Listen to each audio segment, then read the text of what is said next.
Thanks for joining me for our first LinkedIn Live session between Genpact and senior technology leaders from some of the world's best-known brands. I'm Riju Vashisht, Chief Transformation Officer at Genpact, and today I'm thrilled to be joined by Caroline Basyn, who is the SVP of Strategy and Transformation in Europe for PepsiCo. Caroline, welcome to our discussion. Thank you, Riju. Thank you for having me. I'm very pleased to be with you, Riju, today. And maybe for the people listening to us, I can give a little bit of background on myself, my career, my private life.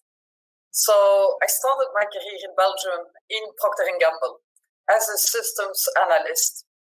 In reality, it was actually programming that I did. I had studied mathematics and computer science at university. And actually, it is my sister who advised me not to go to the career days of the engineering companies where I was studying, but to go to the career days of the economic students and to seek for a career there. And interestingly, there was a young, blonde, tall guy who was presenting P&G and who was presenting IT and P&G. And I thought, pretty interesting. Let me see what they do. And a couple of weeks later, I got a contract to start a couple of months later at P&G. And I got I thought it was the best choice I could do. Because the way this company was thinking about their employees was to train them, to educate them, to give them guidance to become leaders and grow their talent through a diverse set of assignments within the country, outside the country, and making those assignments pretty stretching. I left P&G about 25 years later as I got the opportunity to become the global CIO at Bacardi and report directly to the CEO, and I thought this was pretty cool. I enjoyed every moment of my 3 years over there. Before moving then to Mondelez, to start up in Mondelez their Global Business Services organization. And a couple of years later, also to take up the CIO role on top of the Global Business Services role. And finally, on February 1, I took a newly created role in PepsiCo Europe as Strategy and Transformation Lead. And interestingly, this role is building on my strengths, on what I learned, what I know very well, but also continuing to let me learn and grow in new areas like developing business strategies and working on M&A. When I look back, I love technology for the purpose of growing top and bottom line. I love technology as it pushes me to learn constantly, to disrupt ways of working and deliver more breakthrough results. And I love technology as it is at the heart of collaboration, working with people, and starting to work with people of all different kinds of horizons and enable me to develop people as well. On the private side, I'm married, I would say, with the same man for 35 years. I have 2 daughters that have given me 5 grandkids. And both of my daughters are having a great start in their career. They're extremely ambitious, and they know exactly where they want to go. And I hope they will get there. Wow, what a ride! 2 generations of women in technology, a career that spans strategy, transformation, and technology, all of it built on the heart of using technology as a driver for transformation. Caroline, you should be super proud of what you've achieved and also how you've been a motivation for several women, including me personally. So let's get to today's discussion, which focuses on women in technology. According to a 2021 survey report from Trust Radius, 72% of the women in technology reported being outnumbered by men in business meetings by a ratio of at least 2:1, while 26% reported being outnumbered by a ratio of 5:1. It reminds me of my engineering college, where I was one among 7 women in a class of 220 students. So as a female leader, in the technology space, what have been your experiences and what have you seen in terms of driving balance? Yeah, it's interesting, those statistics, right? And luckily, those statistics are getting better over the different years, but it is potentially with ups and downs. You know what I think is early on, women had to emulate male characteristics to be heard and respected. But over time, now you can be yourself, as a natural female characteristics are more desired and valued. And it is also seen as being okay to potentially show your emotions at different moments in time in your career or in discussions. But a little story here. As I started in P&G, we were 3 women in IT, in a group of about 40 people. And I remember it as if it was yesterday. And while the 3 of us on one side were pretty different, on the other side, we were very the same as well. We were 3 very strong women. We were having full of ideas. We were very ambitious, and we wanted to make sure that our voice would be heard. And those are typically the characteristics that male would typically have as well. And to come back on my previous reflection, interesting in those days of COVID and after COVID, we will also reward characteristics that are maybe more female strong, like empathy, being close to your employees, being collaborative, being flexible, being open, being able to talk about other topics than just business topics, potentially about the kids, potentially about anything that we have in terms of a concern at home, with friends, with family. So I'm sure that we are in a certain sense at an inflection point where women can step up, leverage their strengths, be ambitious, and go after their career objectives with confidence. So Caroline, it's so well said that for women to be successful, this is a great opportunity because this allows for the softer sides to become amalgamated with the harder sides, with the math, the physics of transformation. At Genpact, we've been exploring how purpose-driven leadership often proves more successful. Our company's purpose is relentless pursuit of a world that works better for people. How do you approach your personal purpose? And what have been your reflections on that?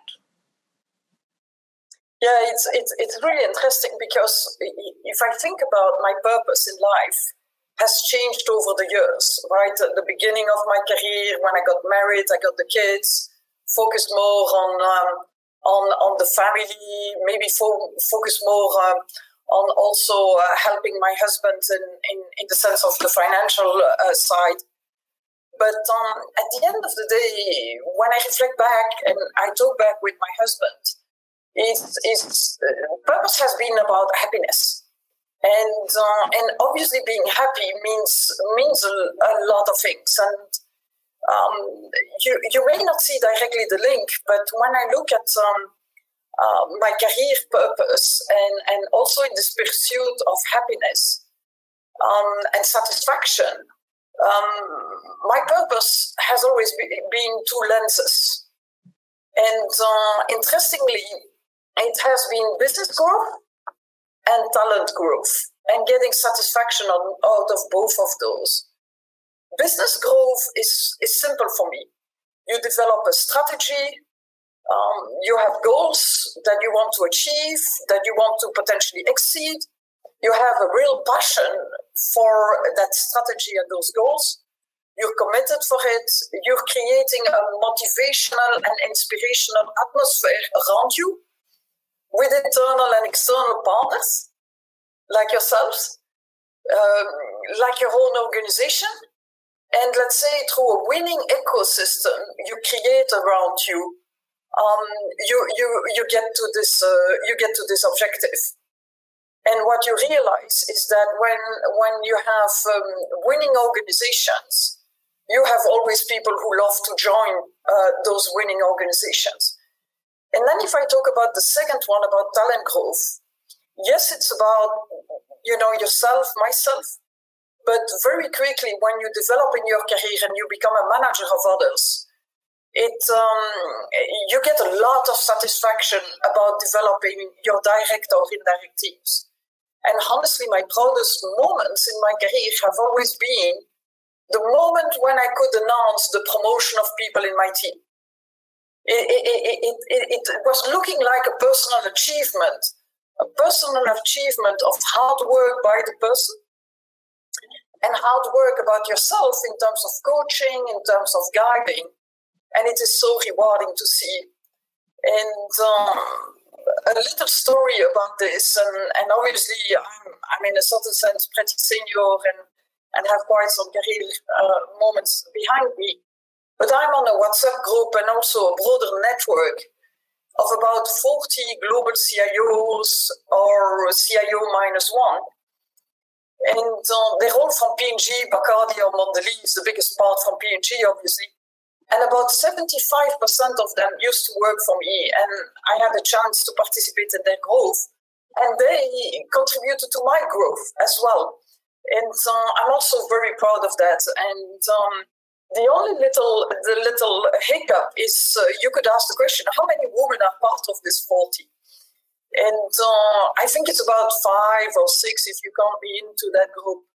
And that's maybe the disappointing part, is why are there not more of them as part of that group? And my biggest wish would be that, for the generations to come and the people who will follow me, that we can quote, much higher numbers in proportion of women that reach to this level versus that small number at this point in time. What a tremendous story. And, congratulations on carrying so many women with you, on delivering incredible business success, and more importantly, getting a whole set of women aligned behind the purpose of achieving business success. And in the process, learning yourself and driving their learnings. Switching gears a little bit, as we think about senior technology roles, many women aspire to be CIOs, CTOs, CDOs. Organizations put multiple initiatives in place. At Genpact, we have many such initiatives. There's the Genome initiatives. We have a learning and development platform where employees can upskill themselves. Plus, we have a women in leadership program. What I've often wondered about is how can more women take advantage of these programs? And also, what do women need to do to get a seat at the table? Yeah. I mean, those programs are extremely helpful. We need to continue doing them. I think if they are fragmented, we need to consolidate them. We need to make those very visible. We need also to go above and beyond in some of those programs to also potentially advertise job banks, to create more possibilities. And I think those programs will also let women think, dream, imagine, be ambitious. It will also help them building the networks, the role models. And it's really interesting. There have been several moments in my life where I have made tilt, right, about why do I want to grow? Why do I want to go further in this company or potentially, further in my career? My first aha moment was very early on in my career when my boss came into my office and said, this afternoon we are going to announce the promotion of Bernard. And in reality, Bernard had started in the company at the same time as me. And I was really, the first question why not me in this promotion, right? And my boss started to talk about the fact that I had a kid, that I was pregnant with my second kid, and that my priorities were probably different and things like that. He never talked a moment about the difference in performance. And so that was one aha moment where I was like, damn, I need to show off here. I need to be visible. I need to make sure that that I get equal opportunities as other people. And then, eventually promotions came. There was also another aha moment. And that aha moment happened in Chicago. I was in a conference. It was a conference organized by the research board. Only CIOs were invited. In reality, only CIOs of a very, very large company, automobile, insurance, banking, CPG. And at the time, I was CIO of Bacardi, a relatively small company. And I was looking in that room of about 50 executives. And I was like, I want to sit in the seat of those people. And I don't see a reason why they are more capable of me. And so those are the kind of aha moments that through those organizations and through what Genpact is doing and others, that we need to create in the moments. Why not me? And what do I need to do to get there? It's such a tremendous insight, because what we have observed is many women believe that their work should speak for themselves and they shouldn't have to demand their rightful place. But what you are saying is there have been moments in your careers and many other careers where if women had not asked those questions, they won't have prompted their supervisors or their teammates to look at them differently, but more importantly, for them to reflect on their own skills differently.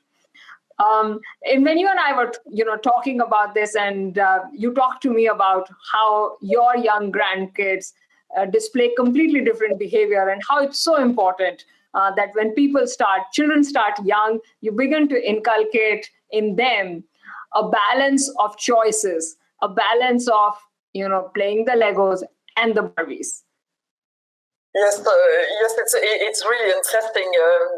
As I told you in the beginning, I have two daughters, and I've talked a lot about them with you because I'm so proud of them. And in my 5 grandkids, I have 3 girls and 3 boys. So I can really see firsthand the difference about how they react, what they play with, what are their favorites. And it is true that as we get born and potentially as we get educated, our choices are different. And so my 2 daughters and myself, actually, we are very focused and conscious that we want to make sure that those 2 girls amongst the 5 of them will get equal chances as they want to go and live their dream. But if I open it up a little bit, I think, you and me, plus all the women around us, and I know many, many, many of them, we have a real responsibility. We cannot stay silent. I mean, we cannot, not do anything about it. And as we are still in the workforce and very active, we need to make sure that we can attract the younger women to join us in our journey, and be very focused on that, and really go above and beyond what the normal is to be able to help them. And another thing we can do is we need to get out there in the schools, in the colleges, in the universities, and see how we can attract girls to think about their future and open up their thinking to very exciting jobs. Because I think that jobs, in technology, whether they are pure technical or whether they are at the purpose of using technology for business, are super exciting, are giving multiple opportunities, I would say even exponential in terms of growth, contribution, and also as you look in towards the future. And the last thing I would say is that another thing we can do is to continue to build confidence. Confidence in women, to go after their dreams, enable them to express those dreams, then to reach them, coach them, be supportive, and then continue to show them a way on how to get there. Caroline, what tremendous insights and what a great conversation. I just want to summarize our discussion. One, COVID presents an opportunity to get diverse voices in the room to be heard. Create a network of women. Women attract other women, and we owe it to them. And lastly, there is an importance of paying it forward. There's an importance of coaching. There's an importance of working with younger women to help them realize their potential and their ambition. But thank you so much. Thank you for being a coach, a friend, a guide to so many aspiring women and to me personally. I've really enjoyed our discussion and really appreciate your joining us. Yes, and let's go for it, Riju. Let's define a goal or something, of how many more women we will bring into the space and make successful. Look forward to that, and look forward to us working together on that. Me too. Thank you.